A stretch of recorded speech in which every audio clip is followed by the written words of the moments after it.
tous, merci d'être avec nous sur le plateau du Morning. L'armée israélienne a frappé des cibles syriennes cette nuit. C'est l'info de la matinée. Il s'agit de cibles de l'armée syrienne. On va en parler avec vous, Cyril Amar, Betsabé Salem et Freddy Ethan. Bonjour, merci à tous les trois d'être avec nous ce matin. Et on commence par vous, Cyril.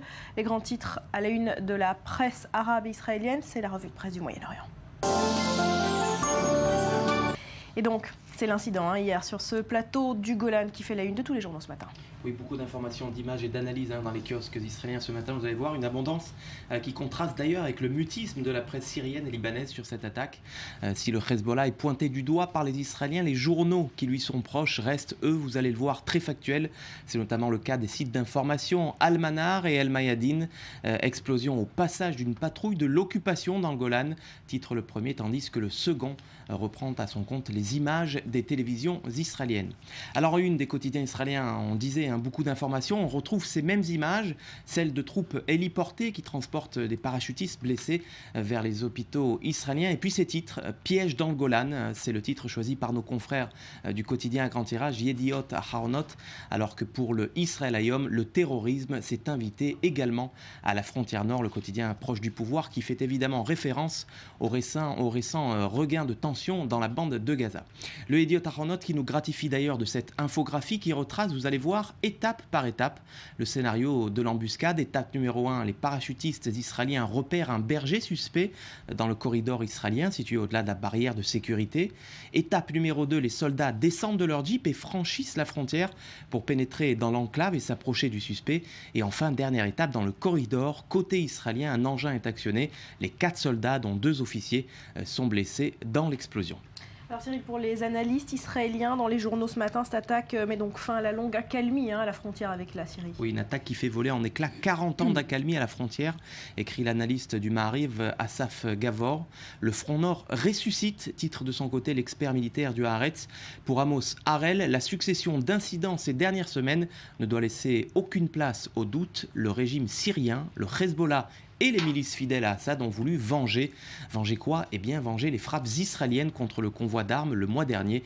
C'était dans la plaine de la Beka au Liban.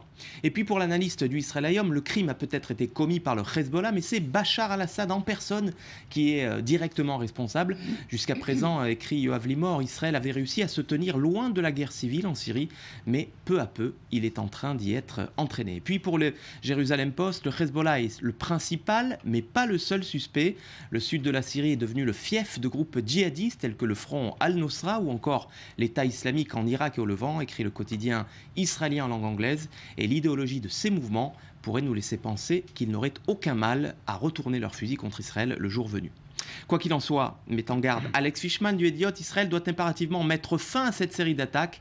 L'expert militaire exhorte nommément le Premier ministre israélien à répondre avec la manière forte, faute de quoi, conclut le journaliste, Israël pourrait bientôt se retrouver coincé entre le marteau gazaoui et l'enclume syrienne.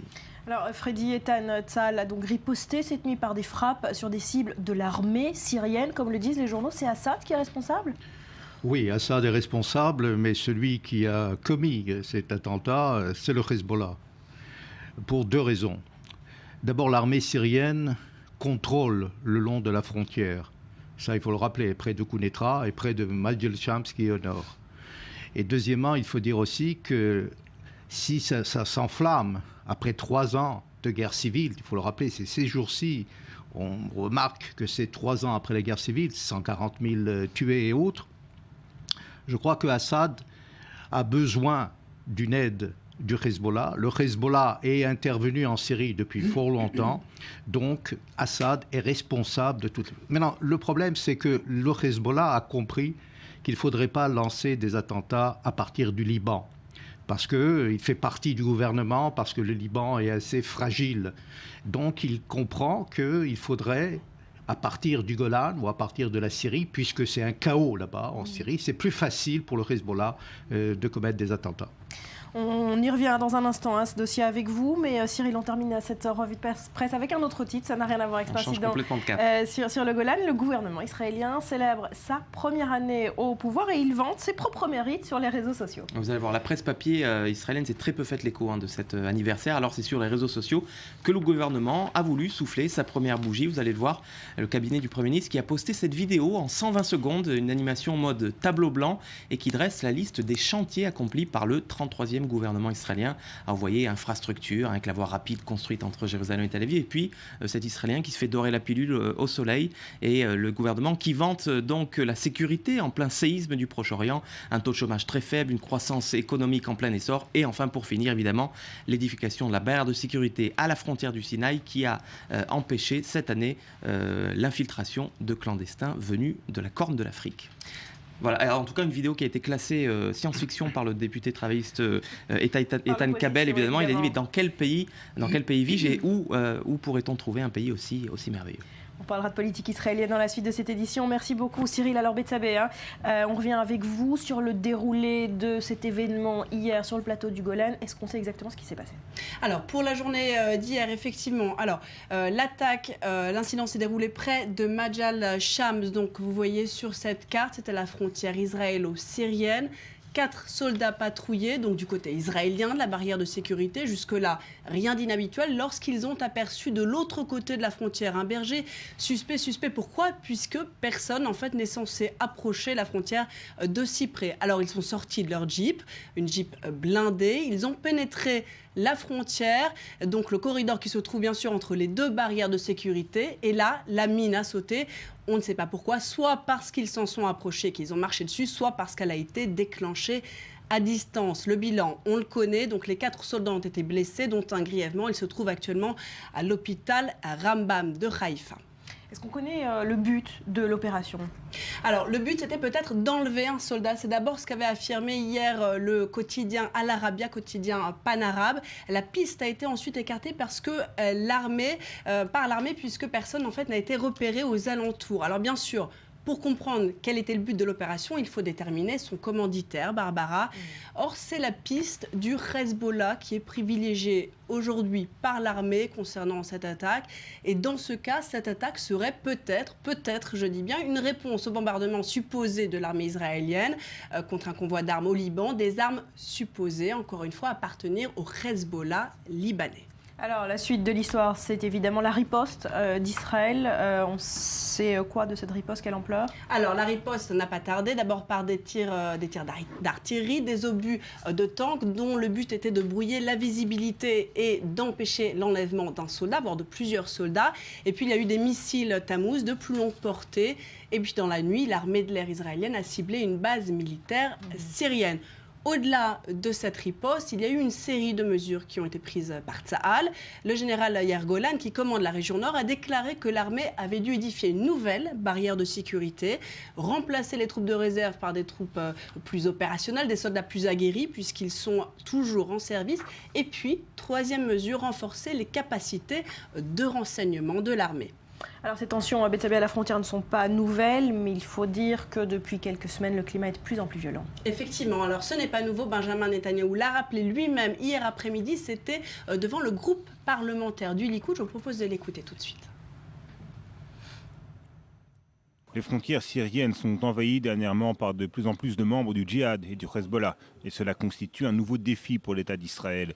Ces dernières années, nous avons réussi à garder le calme face à la guerre civile en Syrie. Et là aussi, nous avons agi avec force pour protéger la sécurité de l'État d'Israël. Donc on le répète en effet, au cours des derniers mois, plusieurs frappes ont en outre visé des positions israéliennes à la frontière avec le Liban, sur les hauteurs du mont Hermon.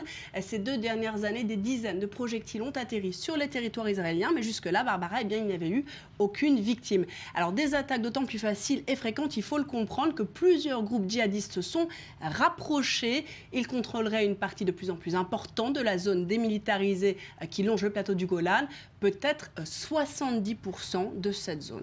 Alors jusqu'où ça peut aller? Quelles sont les estimations de Tzahal? Ça va se propager jusqu'au territoire israélien? Alors pour l'instant, on regarde les faits, ce ne sont que des attaques sporadiques, mais quand le conflit syrien sera terminé, c'est là qu'il y a un énorme point d'interrogation. Les quelques centaines de combattants djihadistes, qui sont estimés entre 100 et 300, et bien qui pour l'instant se tiennent tranquilles, s'attaqueront peut-être à Israël. Et quant au Hezbollah, il est en train d'acquérir non seulement de l'expérience sur le terrain syrien, mais aussi beaucoup d'armes, des armes sophistiquées. Je pense notamment à des missiles de longue portée qui proviennent d'Iran et de Russie. Qu'est-ce que ça veut dire? Ça veut dire qu'il n'y a plus que la frontière israélo-syrienne qui est en danger, mais la libanaise qui risque de devenir de plus en plus problématique. Merci Betsabé Fredietan, ancien diplomate israélien, on le répète, journaliste. Est-ce que ça va dégénérer en affrontement? Cela dépendra de la réponse syrienne ou du Hezbollah dans les 24 heures ou dans les 48 heures. Il faut dire que c'est clair que c'est le Hezbollah parce qu'on a vu la tactique du Hezbollah. On a connu déjà, je vous rappelle comment la deuxième guerre du Liban a été déclenchée en 2006. C'est juste après un attentat et le kidnapping de 2 soldats israéliens, Regev et Goldwasser. Et que le gouvernement Olmert a lancé une opération 48 heures plus tard. Donc, quand on voit des bergers circuler le long de la frontière, ce ne sont pas des bergers, ce sont des agents, entre guillemets, ou des gens du Hezbollah, des militants, des combattants du Hezbollah déguisés en... Et puis, il faut dire aussi que toute la frontière est minée. Donc Israël a du mal, mais il faut rappeler aussi qu'il y a une barrière de sécurité assez forte. Non seulement le long de la frontière avec le Liban, plus de 120 km, mais aussi les 50-55 km le long de la frontière avec la Syrie, c'est-à-dire le long du Golan, ce qui n'était pas il y a une année encore. Donc il est clair pour nous que nous devons continuer donc ces frappes, ces raids ponctuels et aussi la dissuasion. La dissuasion est importante. Nous avons affaire à 2 fronts. Un front qui est une armée conventionnelle, celle de Bachar el-Assad, mais aussi des groupes terroristes. Il y a 90 groupes terroristes. On parle de 12 000 djihadistes qui sont un peu partout. Quand on parle de Nasrallah, par exemple, ce groupe vient de Tchétchénie, vient de Russie, donc d'Afghanistan. Ils sont placés... Pour Israël, c'est le même ennemi, qu'il s'agit des forces loyalistes à Assad ou des groupes djihadistes? C'est pareil? Oui, non, mais évidemment, parce que le problème, c'est que les djihadistes, qu'ils soient sunnites ou qu'ils soient chiites, sont contre Israël. L'objectif, c'est Israël. Et leur but, c'est de faire tomber Assad, et puis le deuxième front, ça serait Israël. C'est ça qu'il faut comprendre. Tôt ou tard, ça arrivera. Ça arrivera, mais évidemment, parce qu'on croit que la guerre civile va s'achever. Vous savez, cette boutade de Barak qui disait il y a 3 ans, juste 3 ans, qui disait dans quelques semaines, Assad va tomber. Ben, Assad est là, au pouvoir, ça fait déjà plus de 3 ans. Donc ça va continuer. Pour les djihadistes, les forces d'Assad vont finir, elles aussi, par s'en prendre à Israël? Non, je ne dis pas ça. Je dis que Assad n'a pas intérêt à ouvrir un front, mais il sera dans l'obligation, parce que le Hezbollah précipite les choses. Le Hezbollah a intérêt à prouver qu'il est capable de répondre à des attaques israéliennes. Donc il est obligé pour lui, pour ses troupes, pour renforcer ses troupes, pour la motivation de ses troupes, de lancer des opérations. Il le fait soit au-delà des frontières, c'est-à-dire contre des ambassades ou à l'étranger, soit le long de la frontière. Mais il faut dire aussi une chose, contrairement au Hamas, le Hamas vise des civils israéliens. Le Hezbollah vise des soldats israéliens. Et c'est là la différence. Et donc nous avons affaire à des milices et non pas aussi à des terroristes qui lancent des roquettes sporadiquement. Alors, en 2 semaines, il faut noter que c'est donc le 3e incident à la frontière, à chaque fois contre des soldats israéliens. Comme vous dites, ce n'est déjà plus dû au hasard, c'est une stratégie du Hezbollah pour lancer les hostilités? Oui, la donne a changé et le Hezbollah a compris qu'il est capable aujourd'hui d'être... vers le front, vers Israël. Et le problème est, il faut le dire aussi, dans un contexte beaucoup plus régional et je dirais planétaire. Assad est renforcé par la Russie. Assad a compris qu'il est toujours au pouvoir grâce au soutien massif, financier et militaire de la Russie. Il est réconforté, donc il est capable même de faire tout et de laisser faire par d'autres groupes. Il aurait même donné son autorisation au Hezbollah d'attaquer. Exactement. Donc tout cela prouve par là que la donne a changé. Et cela prouve par là aussi, et c'est ça qui est grave pour nous, Israéliens, c'est la faiblesse américaine. La faiblesse américaine dans le dossier iranien et surtout la faiblesse américaine dans le dossier syrien. Alors soyons très concrets. Est-ce que vous pensez, Freddy Eitan, qu'après 4 décennies de calme sur le plateau du Golan, c'en est fini? Israël doit se préparer à un nouveau front? Il se peut. Et, ça s'enflamme. On a prévu ça depuis fort longtemps. Et donc, quand il y a une nouvelle donne et quand il y a un chaos à Damas, cela aussi reflète aussi à côté, c'est-à-dire à Quneitra, non loin de la frontière. Et je vous rappelle que Quneitra est à 21 km de la frontière israélienne. Et il faut une autre donne qu'il faut dire, il y a dans le Golan des Druzes qui sont pro-syriens et qui ont refusé donc la nationalité israélienne. Vous savez que le Golan a été annexé par Menachem Begin en septembre 1981. Donc il y a un refus. Le Hezbollah joue aussi avec cette 5e colonne, si vous voulez, qui sont les Druzes. Et donc on peut effectivement créer une certaine révolte ou une intifada, si vous voulez, contre le territoire Israël. israélien. Merci beaucoup, Freddy Eitan. Vous restez avec nous. On parlera de l'Ukraine dans un instant. Merci Cyril, merci Betsabé. On parlera également après un nouveau journal de la commémoration aujourd'hui à Toulouse des 2 ans de la tuerie dans l'école juive.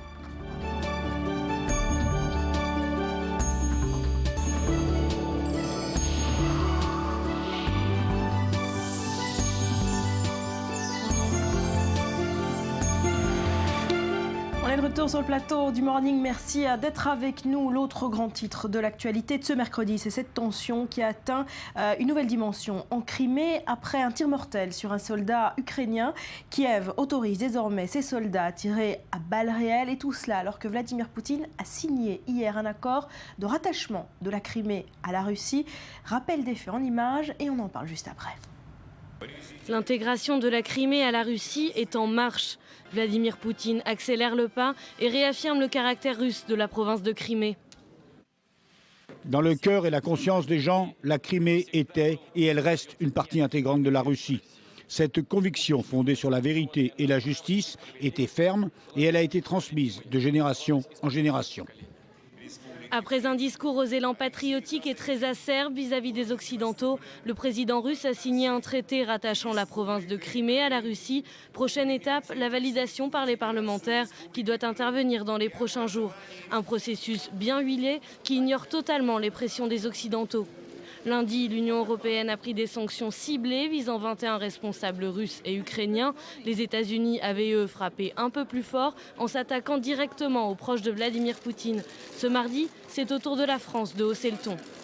En ce qui concerne le G8, c'est-à-dire la forme politique du dialogue de tous les grands pays ensemble, nous avons décidé de suspendre la participation de la Russie, c'est-à-dire qu'il est envisagé que ce soit tous les autres pays, les 7 plus grands pays, qui se réunissent sans la Russie. Américains et Européens continuent de s'élever contre l'annexion de la province de Crimée. Reste à savoir si ces sanctions auront des conséquences. Alors Freddy Eitan, journaliste, ancien diplomate israélien, on parle de cette situation avec vous également ce matin. Alors en attendant, un soldat ukrainien a été tué par des forces russes hier. Kiev autorise, on l'a dit, ces soldats à tirer à balles réelles. Est-ce qu'on va vers un affrontement armé? Non, je ne crois pas. Pour la simple raison parce que l'Ukraine peut faire des discours belliqueux en parlant de la fin de la diplomatie et l'aspect militaire, mais l'Ukraine ne va pas lancer une opération contre la puissance russe. Les Russes vont aller plus loin, selon vous, en Ukraine. Il a d'autres visées expansionnistes, Poutine? Je n'y crois pas non plus, pour 2 raisons. Pour la simple raison que Poutine a obtenu ce qu'il voulait, c'est-à-dire un référendum et donc l'annexion et l'indépendance aujourd'hui de la Crimée rattachée à la Fédération russe. Et deuxièmement, Poutine a compris le message des Occidentaux. Je crois que les Occidentaux ont sous-estimé la force de la Russie et la fierté russe. On oublie que l'Ukraine a été rattachée depuis 1664. Et donc, toute la Crimée, cette péninsule qui se trouve, et il ne faut pas l'oublier, Sébastopol et autres, ce sont des points très stratégiques, y compris charnières, si vous voulez, dans toute la région. Et pour la Russie, c'est fondamental. La Russie a compris aussi deux autres pôles. C'est important que les Occidentaux n'ont pas donné d'importance au rôle russe. C'est d'une part le Kosovo, et la deuxième, c'est aussi l'affaire avec Kadhafi et donc la Libye. Pour eux, il n'est pas question, si on fait partie des G8, puisqu'aujourd'hui on va parler des G7, si on fait partie des G8, donc il est important d'être en concertation avec la Russie. Cette menace, elle va être mise en application. Est-ce que la Russie va être définitivement exclue du G8 ? Et si oui, est-ce que c'est un drame pour Poutine ? Non, à court terme, non. Mais il faut dire aussi que la Russie a besoin des investissements étrangers.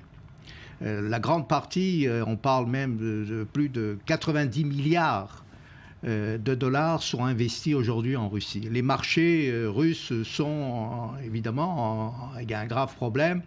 Et il y a aussi, la bourse est tombée, le rouble, la monnaie russe a chuté de 10%. Il va y avoir des sanctions plus sévères de la part des Occidentaux, il y aura sûrement des sanctions un peu plus sévères. Mais à court terme, cela ne jouera pas aussi. Le problème pour les Occidentaux, ceux qui ont peur, effectivement, c'est que Poutine poursuit donc son hégémonie vers les pays baltes. Et les pays baltes, une grande partie des pays baltes font partie de l'OTAN. Et selon la clause 5 de l'OTAN, celui qui attaque ou celui qui essaye d'attaquer un pays qui est membre de l'OTAN, c'est tout de suite la guerre. Et donc tous les pays sont concernés. Pourquoi cette réponse qui reste quand même très timide de la part de l'Occident dans ces cas-là ? Tout dépend de la politique d'Obama. Obama, une fois encore, a sous-estimé son rival russe, a une fois encore humilié la Russie. Et aussi, Obama a une politique d'être isolé par rapport aux affaires du monde. Il se détache depuis l'Afghanistan, depuis l'Irak, les problèmes avec la Syrie et avec l'Iran. Donc on voit effectivement une faiblesse de la part des Américains. Quand il y a un vide et quand il n'y a pas deux pôles, deux puissances qui s'affrontent comme une sorte de guerre froide, eh ben, il y a un vide, et le vide est comblé aujourd'hui par la Russie. Donc on ne doit pas s'attendre à un haussement de ton extrêmement sévère, ni de la part des Américains, ni de la part des Européens qui ont réagi à minima. Non, c'est le maximum qu'il peut faire. Et donc Poutine, effectivement, est obstiné à garder... Il y a quand même, il faut rappeler, la nation russe est une nation patriotique.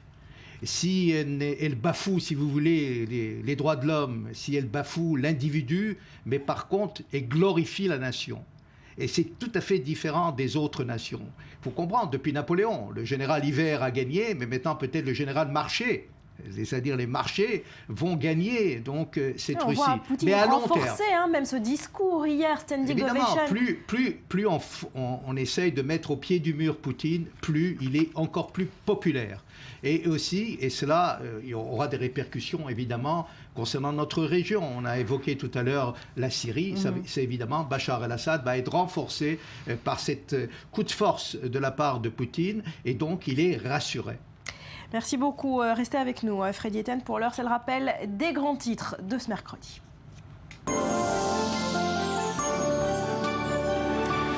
Voilà, et tout d'abord, cette riposte de l'armée israélienne, une riposte à cette attaque contre 4 de ses soldats hier à la frontière avec la Syrie. Les cibles visées cette nuit par l'aviation de Tsahal sont des infrastructures de l'armée syrienne. Je vous rappelle qu'hier, un engin a explosé au passage d'une Jeep de Tsahal qui patrouillait sur le plateau du Golan. Le Hezbollah est suspecté par l'armée israélienne.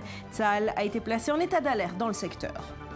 Et puis on vient de l'évoquer, la tension a atteint une nouvelle dimension en Crimée après un tir mortel sur un soldat ukrainien. Kiev autorise désormais ses soldats à tirer à balles réelles. Je vous rappelle que Vladimir Poutine a signé hier un accord sur le rattachement de la Crimée à la Russie.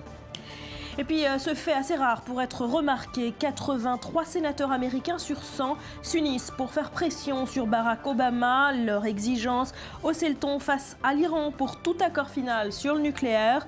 Ce front commun d'élus démocrates et républicains semble d'ailleurs déterminé à voter dès maintenant des sanctions pour forcer Téhéran à accepter un accord final. Enfin, ce mercredi, Toulouse se souviendra des victimes de Mohamed Merah 2 ans après les crimes perpétrés par le terroriste. Je vous rappelle que 4 personnes avaient été tuées dans l'école juive de Tzara Torah, dont 3 enfants.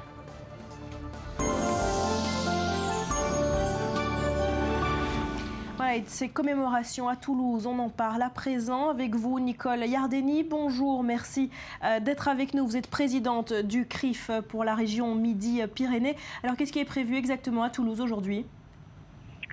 Tout d'abord, il y aura, comme chaque matin, comme le matin du 19 mars 2012, l'office du matin à l'intérieur de l'école où nous serons réunis, comme étaient réunis les enfants ce matin-là, les adolescents, et il y aura un petit déjeuner après avec tous les élèves, les anciens élèves, les parents d'élèves, ce qu'on appelle la communauté éducative, c'est-à-dire la rectrice, l'inspecteur d'académie, tous ceux qui se sont mobilisés aux côtés de cette école après ce qui s'est passé pour soutenir l'école, soutenir les élèves. Alors, il y aura aussi l'adjointe au maire de Tel Aviv, Meireta Baruron, que la mairie de Tel Aviv a déléguée pour représenter la ville, pour représenter Israël.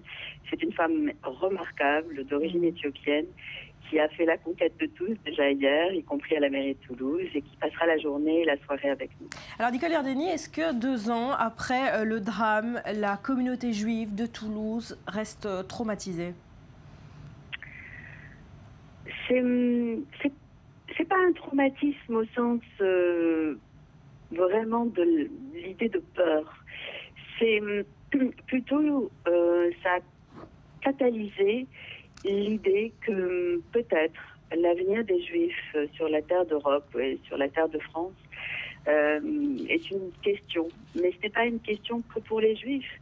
Il semble, et ce soir nous aurons, pour en parler dans une de nos salles de concert, Martin Schulz, le président du Parlement européen, qui, aux côtés du Premier ministre français Jean-Marc Ayrault et du philosophe Alain Finkielkraut, développeront, à notre invitation, une idée de fraternité pour la France, pour l'Europe.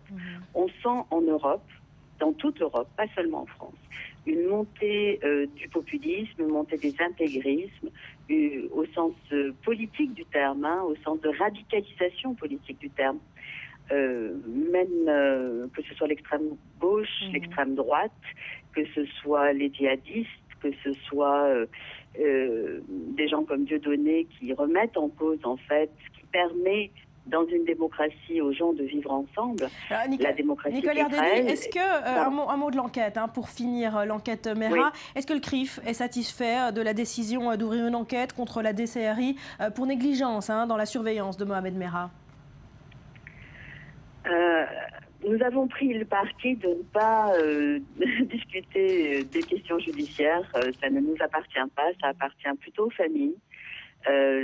Toutes les familles, pas seulement les familles de victimes directes, mais l'ensemble des familles des élèves qui étaient au Tsar Torah à ce moment-là, comme la communauté juive, suit bien évidemment cette enquête, mais l'entité CRIF elle-même n'émet pas d'opinion sur ce qui se passe sur le plan judiciaire, pour des raisons que vous comprendrez. Il n'y a pas à juger d'une chose ou d'une autre, il y a à apprécier en fait le travail difficile qui est en train de s'effectuer.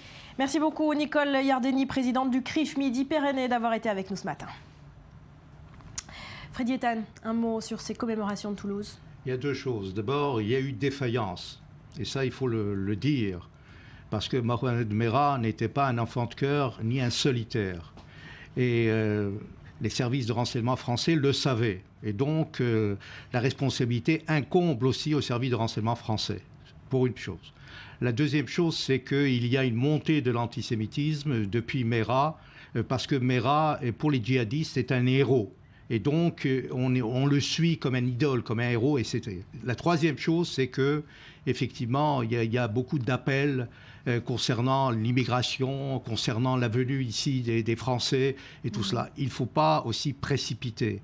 Les Français, les communautés juives de France est une communauté vivace qui est avant tout républicaine et qui suit effectivement les autorités et a évidemment la responsabilité des autorités est là, et donc la justice doit être... Parmi ceux qui ont appelé les Juifs de France à quitter la France pour s'installer en Israël, Aryeh Ben-Semou, il est le directeur, le président de la communauté juive de Toulouse. Il a fait cet appel sur l'antenne d'I24 News. Je vous propose de l'écouter.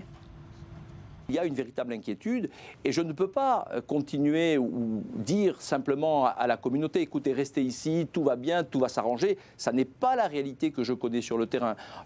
Nous avons une double responsabilité. La première, c'est de nous battre contre l'antisémitisme, mais c'est nous battre également pour la défense de cette République que nous avons au cœur. Et je disais récemment à un journaliste qui m'interrogeait, je me sens un peu, par rapport à ces valeurs de la République que je porte en moi, comme un exilé de l'intérieur. Et c'est un combat, c'est une responsabilité que nous avons en tant que citoyens, en tant que sionistes, en tant que juifs.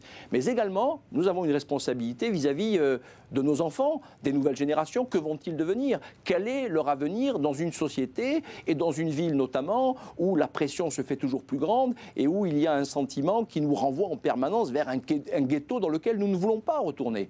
Alors c'est une responsabilité et moi je ne vous cache pas que, eh bien oui, j'incite les plus jeunes à partir, à faire leur alia ou à aller vers d'autres horizons où ils pourront s'épanouir de manière beaucoup plus favorable dans un judaïsme ouvert, dans un judaïsme émancipé, sans être en permanence dans la crainte de ce qui va leur arriver demain. C'est une responsabilité difficile pour le responsable communautaire que je suis, mais je l'assume comme vous pouvez le constater. Alors Freddy, cet appel, c'est un échec pour la France?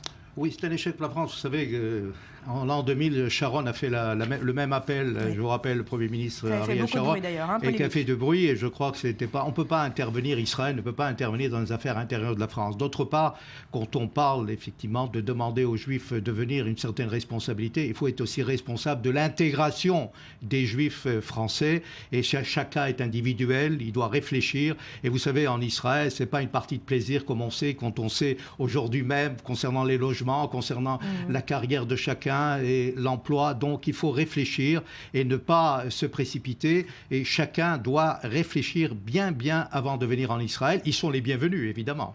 Freddy Eitan, directeur du CAP, Centre des affaires publiques et de l'État. Merci beaucoup d'avoir été avec nous ce matin. À suivre, on parlera précisément de politique israélienne avec cette réforme phare du gouvernement Netanyahou qui vise à briser la bulle immobilière dans le pays, à régler la crise du logement.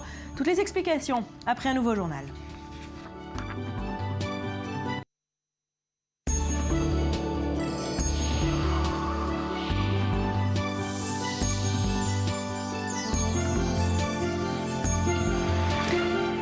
On est de retour sur le plateau du Morning. Merci d'être avec nous. Alors on l'a dit, c'est le gros titre de cette matinée. La tension est de mise sur le front nord et ce, après une semaine de vives tensions sur le front sud. Une trêve a été signée entre Israël et la bande de Gaza. Hasard du calendrier ou non, on apprend une réconciliation de circonstances peut-être entre l'Iran et le Hamas. Cyril Amar. En géopolitique, Barbara, vous savez, les alliances régionales sont souvent une question de circonstances. Eh bien, il semble aujourd'hui que les circonstances sont propices à ce rapprochement entre le mouvement de la résistance islamique palestinienne, le Hamas, et le régime iranien. Je vous propose de voir tout de suite ces déclarations tenues il y a une semaine environ par le président du Parlement iranien sur le site du Hezbollah. C'est un site donc proche de l'axe chiite, Al-Mayadin, des propos du président du Parlement iranien, Ali Larijani, vous allez voir, qui dit « Les relations avec l'Iran sont comme par le passé. Nous n'avons aucun problème avec le Hamas ». Voilà, ce sera sur une infographie que l'on verra un petit peu plus tard. Alors il se murmure, le voilà, Ali Larijani, c'est le président du Parlement iranien, et il nous dit « Nous n'avons aucun problème avec le Hamas. Il est de notre devoir islamique de soutenir la résistance. C'est pourquoi nous soutenons ce mouvement ». Alors il se murmure même dans la presse arabe, Barbara, que Khaled Mashal, le chef du bureau politique du Hamas, pourrait bientôt se rendre à Téhéran après plus de 2 ans de rupture diplomatique et d'incessantes tentatives de rapprochement de la part du mouvement islamiste. Alors pour mieux comprendre les motifs de ce rabibochage, de cette réconciliation, je vous propose de nous pencher sur ce qui avait provoqué le divorce en premier lieu entre Gaza et Téhéran. Alors il y a 3 ans, lorsqu'éclate la guerre civile, on célèbre aujourd'hui la 4e année de la guerre civile en Syrie, eh bien le Hamas, dont le bureau politique était installé depuis plus de 15 ans à Damas, critique très ouvertement la répression brutale de la rébellion sunnite par le régime alawite, le régime donc proche de l'axe chiite. Une répression donc menée d'une main de fer par le président syrien Bachar Assad. Alors cette prise de position, elle ne plaît pas à tout le monde et elle plaît d'autant moins aux Iraniens, alliés s'il en est du régime de Damas, Téhéran, qui est, rappelons-le, à l'époque, le principal pourvoyeur de fonds du Hamas et qui suspend son aide au mouvement palestinien, une sanction au portefeuille qui fait très très mal au Hamas. Vous allez le voir puisque le mouvement palestinien se voit privé d'une manne mensuelle de 23 millions de dollars. Et oui, c'est l'aide mensuelle que recevait donc le Hamas de la part de l'Iran. Alors l'aide financière et militaire de l'Iran, elle est redirigée pour partie vers le mouvement du djihad islamique. On l'a vu encore avec l'interception du Closset par la marine israélienne. Donc l'Iran qui préfère le djihad islamique dans l'enclave palestinienne au mouvement Hamas. Et puis politiquement aussi, le Hamas est boudé par l'axe de la résistance, par la Syrie, par l'Iran et par le Hezbollah. Mais le Hamas trouve de quoi se consoler puisqu'il se dit un allié de perdu, disent de retrouver. Le mouvement palestinien va miser sur les printemps arabes et sur l'accession au pouvoir des frères musulmans en Égypte. Le Qatar aussi, qui est en quête d'alliance régionale, promet monts et merveilles aux Gazaouis. Oui mais voilà, Barbara, le calcul s'avère mauvais. Morsi est destitué, le régime intérimaire égyptien, après avoir muselé la confrérie musulmane, promet le même traitement à son émanation palestinienne. La justice kérote, vous vous en souvenez, proscrit toute activité du Hamas sur le sol égyptien. Les tunnels de contrebande sont détruits massivement par l'armée égyptienne et le terminal de Rafah, qui est la principale manne des Gazaouis, n'est ouverte que périodiquement. Et puis même la promesse de don du Qatar d'une valeur de 400 millions de dollars est elle aussi renvoyée aux calendes grecques en raison de la brouille entre Doha et le Caire, le premier qui se voit accusé par le second de soutenir les frères musulmans. Alors on se retrouve avec une économie du Hamas qui est aux abois. Cette année, tenez-vous bien, le Hamas devrait enregistrer un déficit de 699 millions de dollars. Le pouvoir peine à verser les salaires de ses 40 000 fonctionnaires et même à entretenir ses forces de sécurité, sans compter un chômage galopant qui atteint cette année des sommets, 43% de demandeurs d'emploi dans l'enclave palestinienne. Bon, alors face à cette situation que vous décrivez, on comprend très bien l'intérêt du Hamas à se réconcilier avec l'Iran. Quel est l'intérêt de l'Iran ? Écoutez, d'abord, 3 ans sont passés depuis le début de la guerre civile et Assad et ses alliés sont aujourd'hui quelque peu apaisés, ils sont en position de force par rapport à la rébellion et si le Hamas devait présenter ses excuses, eh bien on peut imaginer que ce serait encore un soutien de taille qui serait à inscrire donc à l'actif de l'axe chiite et qui mettrait donc en meilleure position Assad et ses alliés. Et puis la question du soutien au Hamas, c'est devenu la nouvelle ligne de fracture entre d'une part l'Arabie Saoudite, l'Égypte et d'autres monarchies du Golfe Persique et l'Iran et le Qatar d'autre part, les premiers qui reprochent au second une ingérence dans les affaires internes arabes et un soutien aux frères musulmans. On se souvient que récemment le Conseil de coopération du Golfe a même voulu punir le Qatar et a même rappelé son ambassadeur dans les pays qu'on vient de citer. Donc c'est si vous voulez une question qui dépasse très largement la question du soutien idéologique mais qui participe davantage à la lutte d'influence que se livrent dans la région donc tous ces acteurs. Alors, pour finir, un mot d'Israël, ça changera quoi pour l'État hébreu, cette réconciliation ? Écoutez, a priori, difficile de le savoir. Ce qu'on peut dire, c'est que l'Égypte et Israël contrôlent assez durement l'enclave palestinienne, qu'ils imposent tous deux un blocus très strict sur la bande de Gaza, que les points de passage sont contrôlés, que le Hamas est donc entre le marteau israélien et l'enclume égyptienne. Mais si vous voulez, à partir du moment où l'Iran reprend le contrôle d'un acteur clé dans la région, eh bien, ça pourrait mettre à mal des ententes peut-être tacites entre le Hamas et Israël, ententes au niveau de l'accalmie par exemple, mais aussi le rapport par rapport à l'autorité palestinienne. L'autorité palestinienne pourrait se voir affaiblie par cette nouvelle alliance. Une chose est sûre, Barbara, c'est que le salut du Hamas se trouve désormais en dehors du monde arabe sunnite, donc un rapprochement avec l'Iran, mais également avec la Turquie, un autre acteur non arabe du Proche-Orient. La Turquie, pays dans lequel le Hamas envisagerait d'installer ses nouveaux locaux pour son bureau politique. Merci beaucoup, Cyril Amar. À tout à l'heure.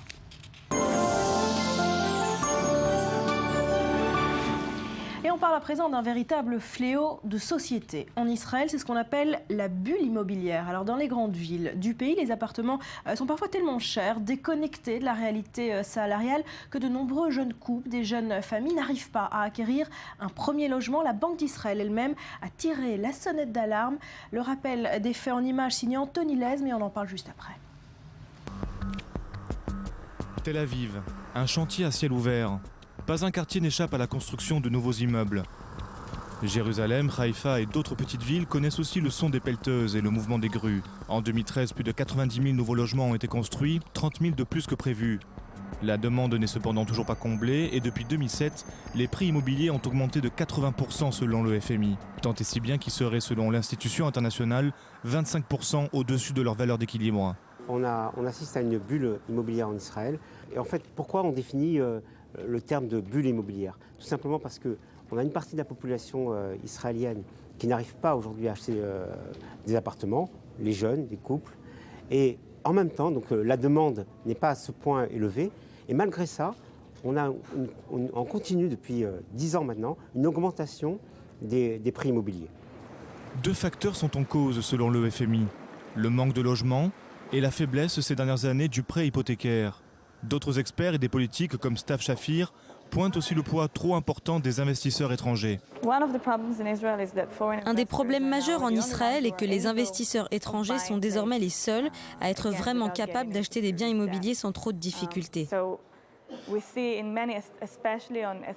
Et conséquence, nous voyons surtout à Jérusalem, Tel Aviv, Haïfa et Netanya, le long de la côte, des maisons vides achetées par des investisseurs étrangers.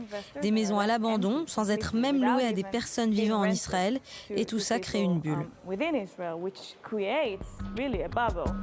Selon le ministère des Finances, 47 000 logements sont vacants en Israël.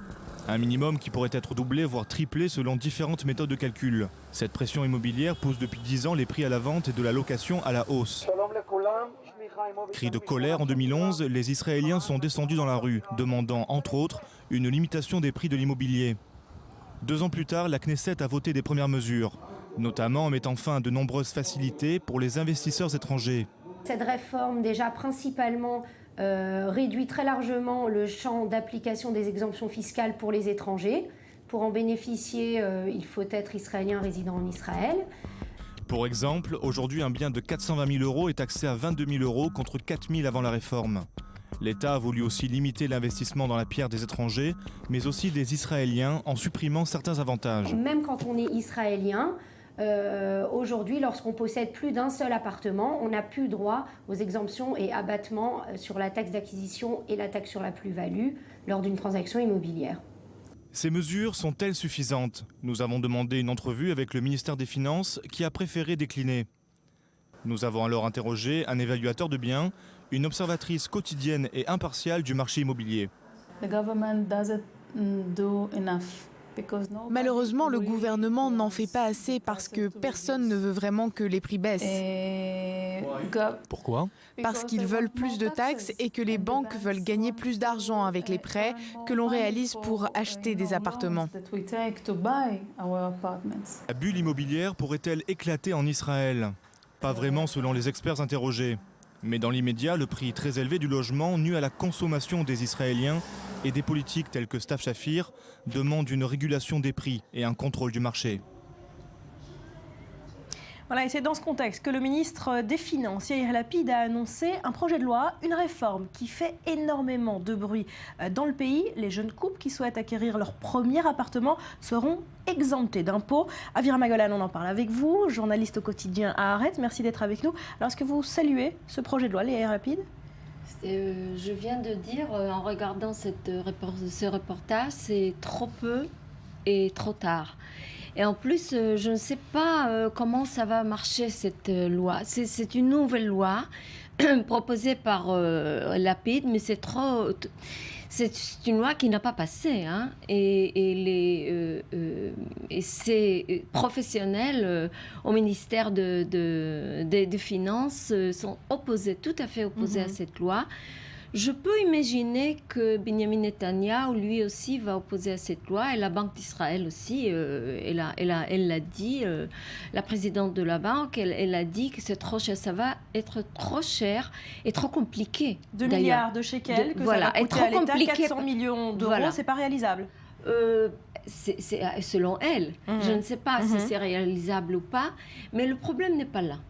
Parce qu'il s'agit, si on fait tomber cette taxe pour les jeunes couples, il s'agit seulement de nouveaux appartements qui sont construits maintenant. Voilà, c'est un appartement de première main, comme on dit, plusieurs conditions. Un des deux... Et il y a une condition qui est vraiment scandaleuse, c'est seulement Non, c'est seulement pour ceux qui ont fait le service militaire. Voilà, un des deux doit avoir fait leur service militaire, mais ce n'est pas tout.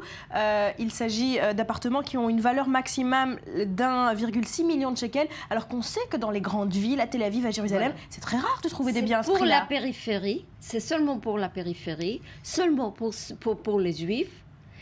Parce que une des conditions, c'est le service militaire. Voilà, alors ça exclut de facto la population arabe, la population orthodoxe. Voilà. Et ni les Arabes, ni les orthodoxes, ni Tel Aviv, ni Haïfa, ni Jérusalem. Ni les célibataires. Voilà, ni les célibataires, ni, c'est-à-dire il y a une langue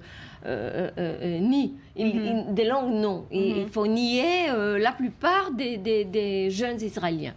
En plus, c'est pas là le problème, parce que on parle beaucoup de la bulle, on parle beaucoup de la cherté de la vie ici en Israël. Tout ça, c'est vrai.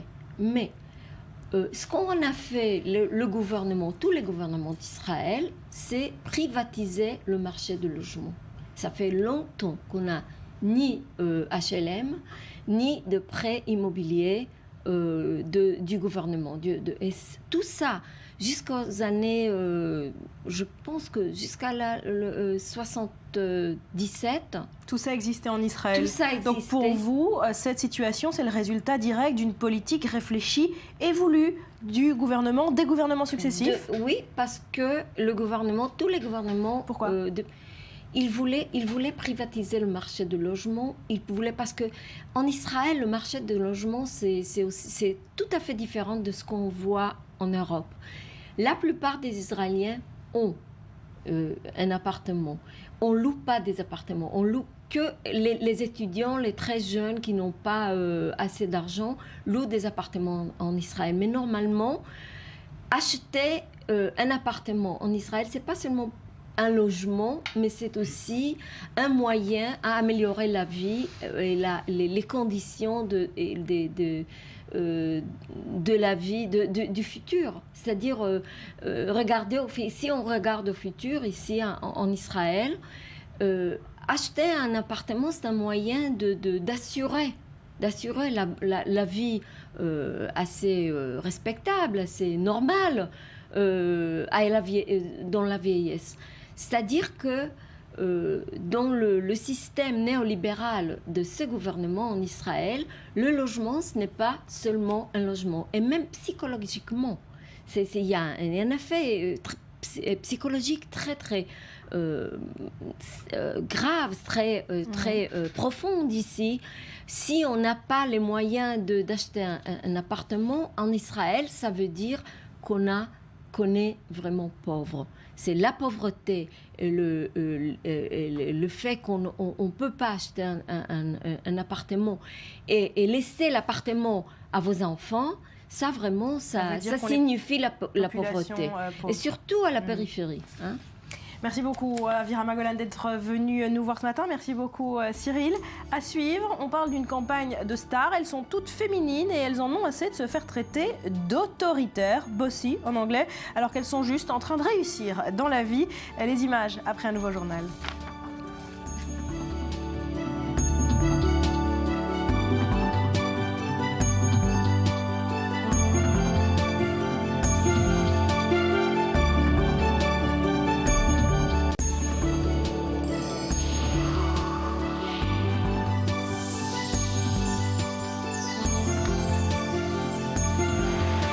Merci d'être avec nous sur le plateau du Morning en direct depuis Tel Aviv. On poursuit avec l'actualité sur Internet, c'est la revue du web.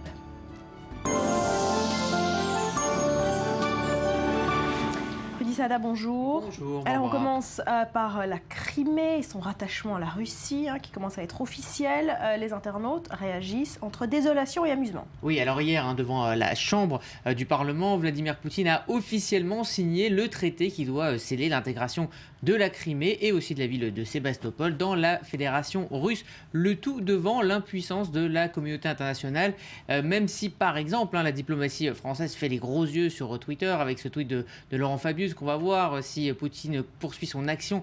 Nous passerons au niveau 3 des sanctions. Alors niveau 3, ça veut dire quoi? Ça veut dire sanctions économiques et commerciales qui pourraient quand même avoir de grosses conséquences car les États-Unis et l'Union européenne comptent parmi les 3 principaux partenaires commerciaux de la Russie. Mais alors ces menaces, elles amusent les internautes, comme Dira Defo qui nous dit que l'UE n'a aucun moyen de faire... Elle ne dit pas que l'UE n'a pas de moyen de faire pression sur Poutine, elle dit juste que les directives sur le fromage ne font pas très peur. Et pour l'humoriste Tony Saint-Laurent, le monde selon Poutine ressemble à celui du jeu Les Sims. Il fait ce qu'il veut quand il veut. Est-ce que ce sentiment de toute puissance, il est cultivé comme ça par les médias russes qui en rajoutent ?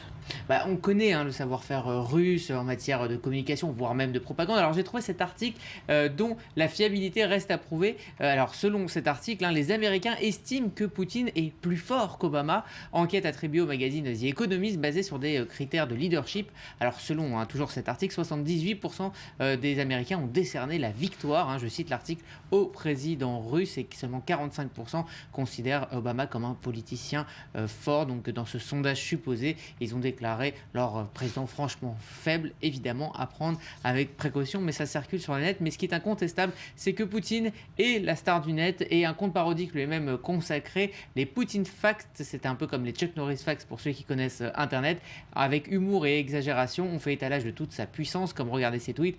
Enfant, Vladimir Poutine n'envoyait pas de lettres au Père Noël, il envoyait des ultimatums, ou encore quand Poutine s'est mis au judo, David Douillet, lui, s'est mis aux pièces jaunes. Alors plus sérieusement, Rudy, vous nous aviez parlé il y a quelques jours du personnage de Putler, c'est Poutine et Hitler. Est-ce que cette tendance se confirme sur le net ? En tout cas, c'est Hillary Clinton qui avait commencé, qui avait lancé ce parallèle, qui avait déjà fait débat sur Internet. Alors certains pensent que le parallèle est exagéré, alors que d'autres reprennent certains faits pour justement le prouver. Alors Jean-Luc Petitgaz, par exemple, nous donne 2 dates, mars 38, où Hitler annexe l'Autriche, et en 2014, Poutine est en train d'annexer la Crimée.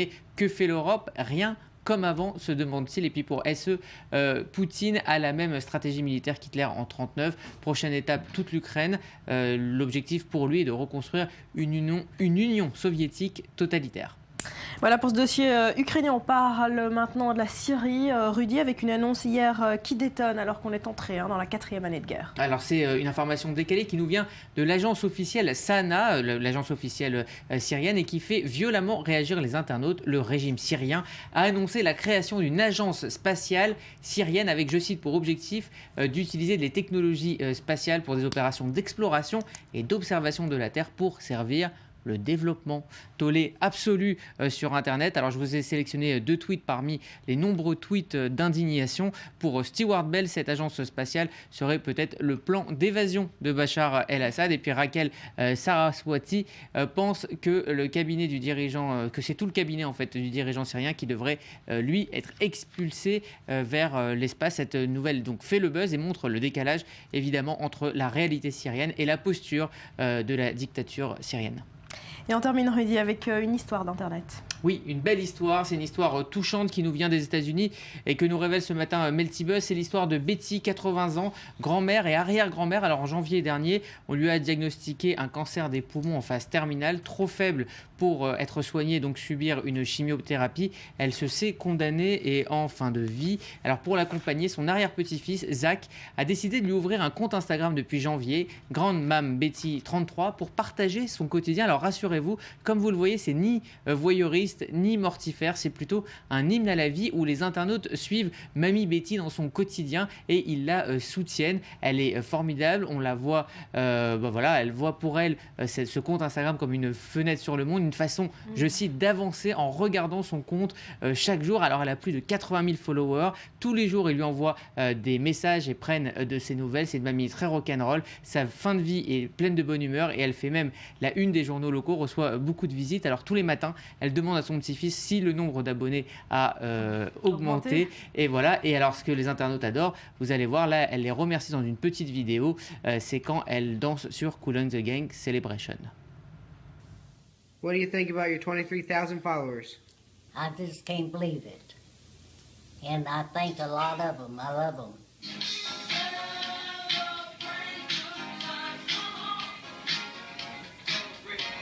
pas sûre que j'aime ce petit film. C'est un peu c'est tristoun, non? C'est tristoun, mais pour elle, ça lui apporte énormément et les internautes. C'est l'essentiel. Voilà, n'y voient pas du voyeurisme ou une éventuelle moquerie. Ce qu'ils voient, c'est d'apporter un petit peu de bonheur à cette mamie qui vit une dernière jolie aventure avec ce compte Instagram qui fait un énorme succès. Grand-mère Betty, c'est ça? Grand-mère Betty, 33. Sur Instagram. Merci beaucoup, Rudy. Restez Merci avec à nous. vous.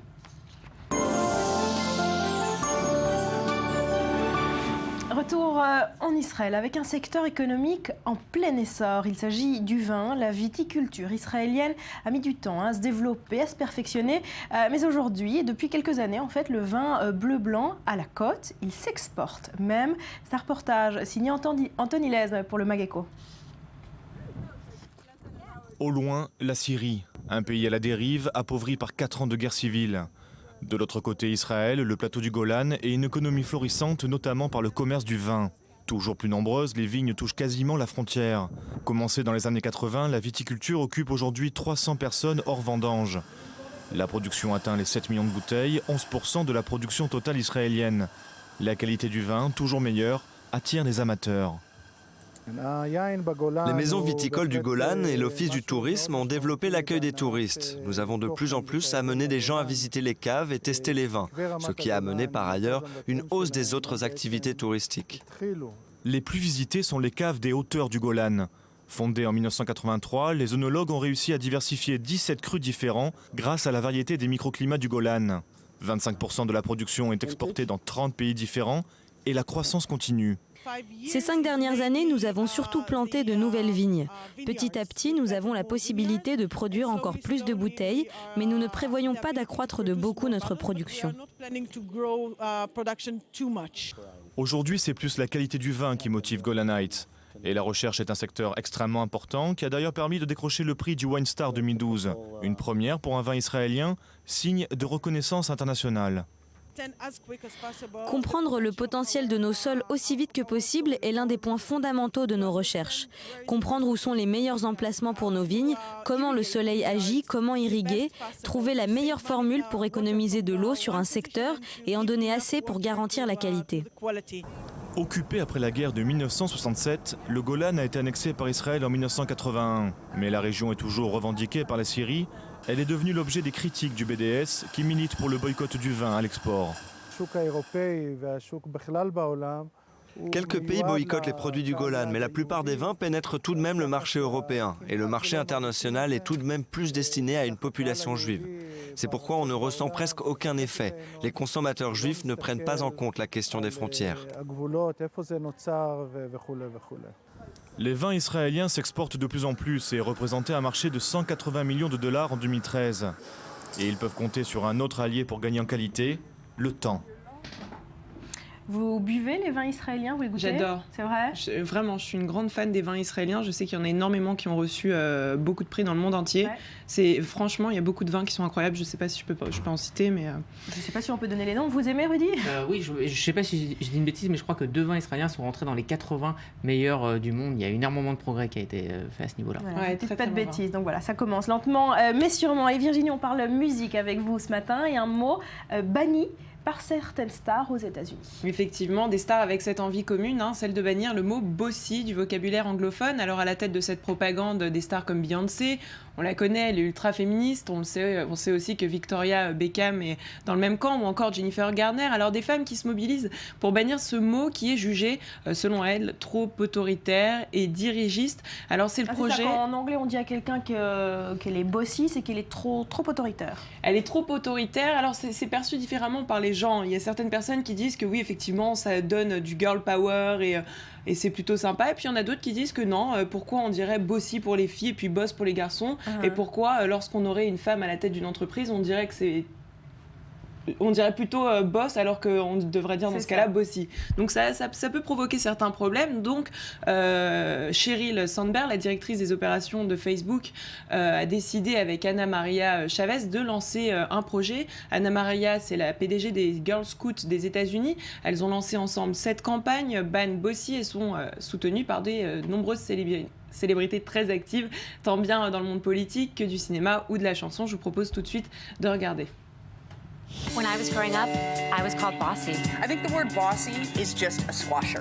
Being labeled something matters. By middle school, girls are less interested in leadership than boys. And that's because they worry about being called bossy. We need to tell them it's okay to be ambitious. We need to help them lean in. Words matter. Let's just ban the word bossy. And encourage girls to lead. To be strong and be ambitious. Listen to your own voice. There are no limits. Dare to be you. You can change the world. Let's ban bossy. Be brave. Be you. Ban bossy. Join us to ban bossy. I'm not bossy. I'm the boss. Bon, moi c'est clair, I'm not bossy, I'm the boss. Voilà, c'est ça, donc plus de confusion. Alors Ana Maria Chavez a apporté ses arguments dans le Wall Street Journal. Elle raconte que depuis plus d'un siècle, eh bien, le mot bossy a pris une connotation à la fois négative et féminine. Alors d'ailleurs, sur la page d'accueil du site Ban Bossy, on peut lire quand un petit garçon s'affirme, on dit que c'est un leader, mais quand une petite fille fait la même chose, on risque de lui reprocher d'être trop autoritaire. Donc voilà pourquoi on bannit aujourd'hui le mot bossy. Barbara, à la place de portez-vous bien, vous direz... Ban bossy Oui, non, I'm the boss. The boss, je suis pas sûre. I'm the boss, je suis Barbara, I'm the boss.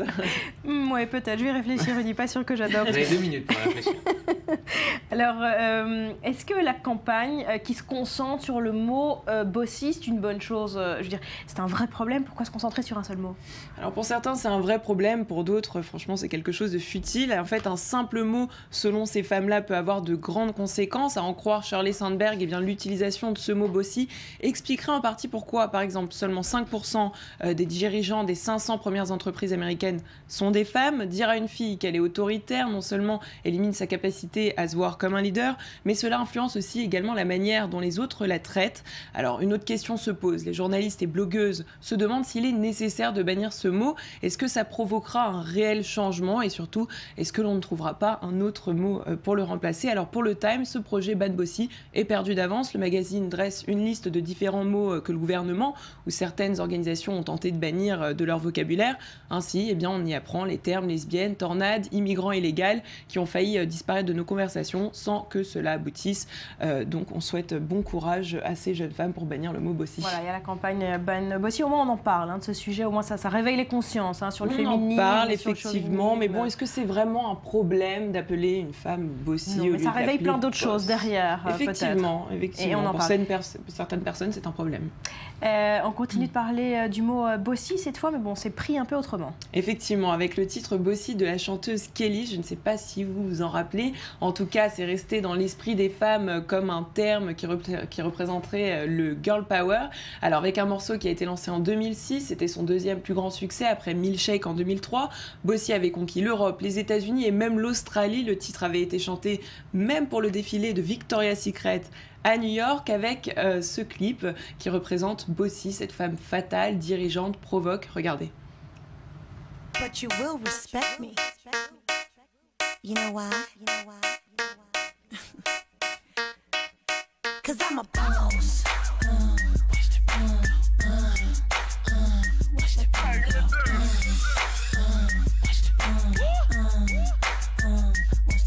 I'm bossy.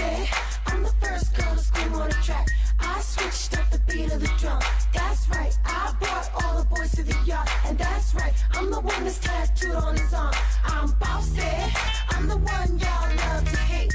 I'm the chick that's raised the stakes. I told young Stunner he should... Je suis pas sûre qu'elle serve la cause féminine. Alors en tout cas, pour Kelly, ça ne fait pas partie de la campagne bannir le mot bossy. Et puis d'ailleurs, de nombreux internautes réagissent aujourd'hui alors que la vidéo a été postée en 2006. Ils disent que c'est une campagne stupide et que bossy est plutôt une sorte d'aide aux femmes. Selon la plupart, eh bien, il leur donne du pouvoir. Alors boss étant un mot masculin à la base qui peut être utilisé pour les hommes comme pour les femmes, aujourd'hui, eh bien, il ne peut pas être réduit à bossy selon certains car il apporte un caractère un peu nunuche et enfantin à ces dames. Pour terminer très rapidement en un mot, une date, un concert, on parle toujours d'une femme. Et oui, Beyoncé, on l'a vu tout à l'heure, elle, c'est une féministe, on reste dans le même univers avec un concert qui aura lieu à Tel Aviv. Ça se passera le 15 juin au parc Ayarkon à Tel Aviv. Ce sera la première fois pour la star dans le pays. après Alicia Keys et Rihanna, et bien c'est au tour de Beyoncé d'être à Tel Aviv. On lui souhaite la bienvenue. Voilà, c'est la fin de cette édition. Merci à tous les deux. Je vais vous dire portez-vous bien. Je vais vous dire I'm the boss. Ah oui, bon, c'est la dernière fois que je le dirai. Mais vous n'êtes pas bossy, quoi. À demain, on se quitte avec Beyoncé.